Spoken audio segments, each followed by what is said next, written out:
नमः शिवाय। ओम नमः शिवाय। ओम नमः शिवाय। वंदे देव उमापतिं सुरगुरुं वंदे जगत्कारणं वंदे पन्नगभूषणं मृगधरं वंदे पशूनां पतिं वंदे सूर्यशशाङ्कवर्णनयनं वंदे मुकुन्दप्रियं वंदे भक्तजनाश्रयं च वरदां वंदे शिवं शङ्करं। कण्ठे यस्य विराजते च गरलं गङ्गाजले मस्तके वामाङ्गे गिरिराजराजतनया जाया भवानी सती। नन्दीस्कन्दगणनाथसहितं श्रीकेदारनाथ प्रभो श्रीकेदाराञ्चलसंस्थितो हि सततं कुर्यात् सदा मंगलम। भगवान शंकर के चरण कमलों में नतमस्तक होकर के हम ये शिव महापुराण वायव्य संहिता की आज उत्तरखंड का प्रथम अध्याय शुरू करने जा रहे हैं, जिसमें कार्तिकेय के जन्म की कथा है। नारद जी ने कहा है, पितामह अब आप मुझे यह सुनाइए कि लोकहित कल्याण को प्राप्त करने वाले श्री शिव जी ने पार्वती के साथ क्या किया, उनके पुत्र कैसे हुआ और तारकासुर वध कैसे किया, यह सब कथा आप मुझसे कहिए। श्री सुत जी कहते हैं कि जब नारद ने ब्रह्मा जी से इस प्रकार पूछा तो ब्रह्मा जी अपने हृदय में अत्यंत प्रसन्न हुए।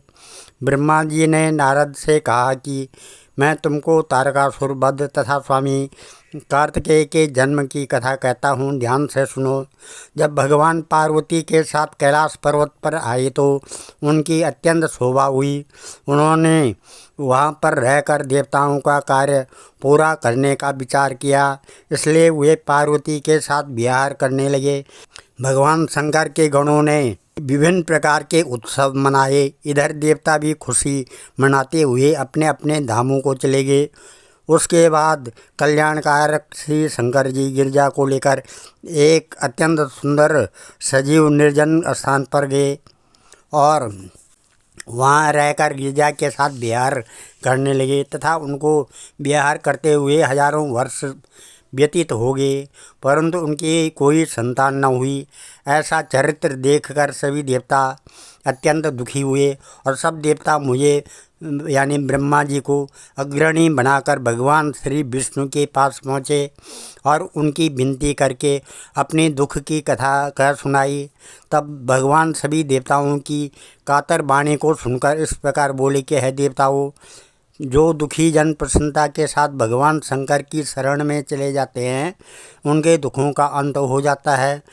तुम कहते हो कि भगवान विरत नहीं होते हैं, तो सो मेरा कहना है कि जब कोई किसी को विरत कराता है तो उसको भी नारी बिछोह सहना पड़ता है।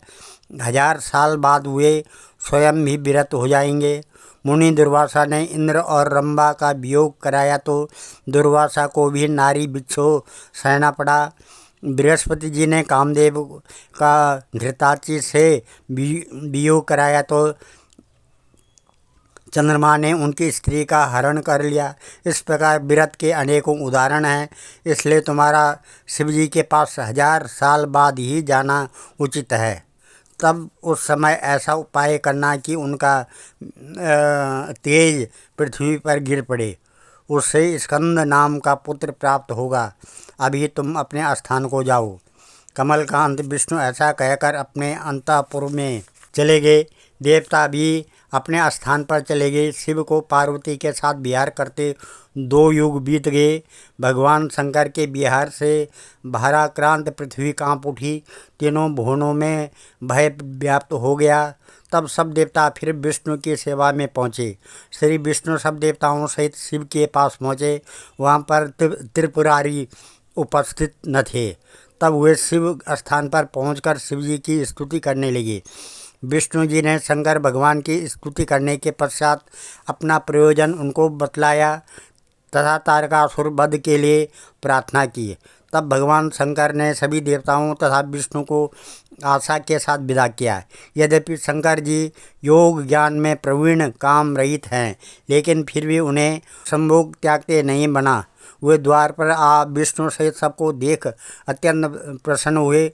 देवताओं से उन्होंने बताया कि मेरे तेज को धारण करने की किसमें शक्ति है। ऐसा कहकर उन्होंने अपने तेज को नीचे पृथ्वी पर की ओर गिरा दिया। तब देवताओं ने अग्निदेव से कहा कि तुम इस तेज का भक्षण करो। तब उस तेज का भक्षण अग्निदेव ने कर लिया। उसी समय पार्वती जी वहाँ पर आ गई तथा यह चरित्र देखकर वह अपने मन में अत्यंत क्रुद्ध हो अग्निदेव को शाप दिया कि तुम सर्वभक्षी हो, क्योंकि तुम सब देवताओं ने अपने स्वार्थवश ऐसा कृत्य किया है तथा हमारे विहार में विघ्न डाला है। अतः तुम सब भी विरत हो विरह की यातना को प्राप्त होगी। ऐसा कहकर गिरजा अपने स्थान को चली गई। इधर अग्निदेव तेज अन्न इत्यादि भक्षण करने के कारण उनके गर्भ स्थित हो गया तथा शिव इच्छा में सब देवताओं की मति मलिन होने लगी। इससे दुखित होकर देवतागण विष्णु को लेकर शिव जी के पास आए और उनकी स्तुति करने लगे। गर्भाधान से युक्त अपना कष्ट कहा।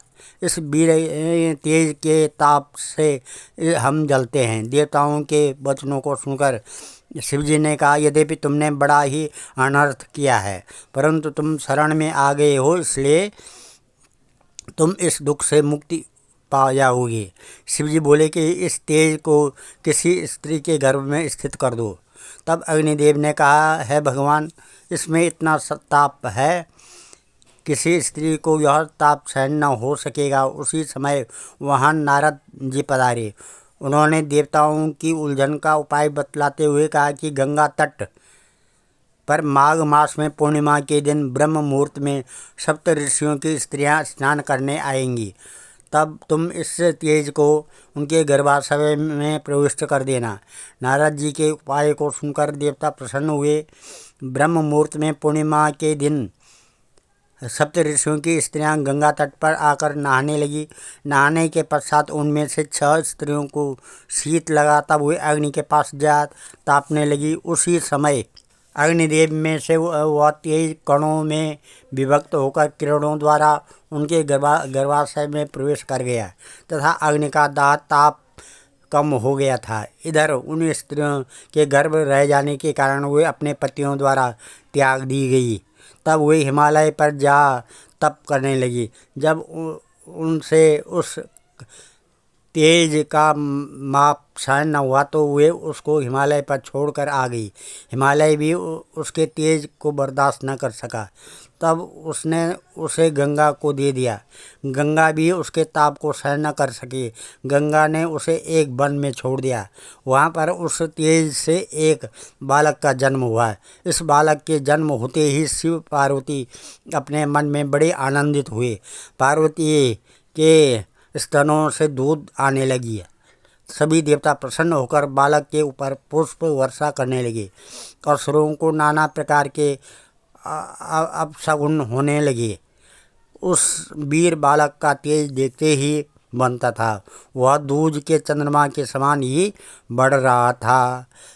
ओम वंदे देव उमापतिम सुरगुरुम वंदे जगत कारणम वंदे पन्नगभूषणं मृगधरं वंदे पशूनां पतिं वंदे सूर्यशशाङ्कवह्निनयनं वंदे मुकुन्दप्रियं वंदे भक्तजनाश्रयं च वरदां वंदे शिवं शंकरम।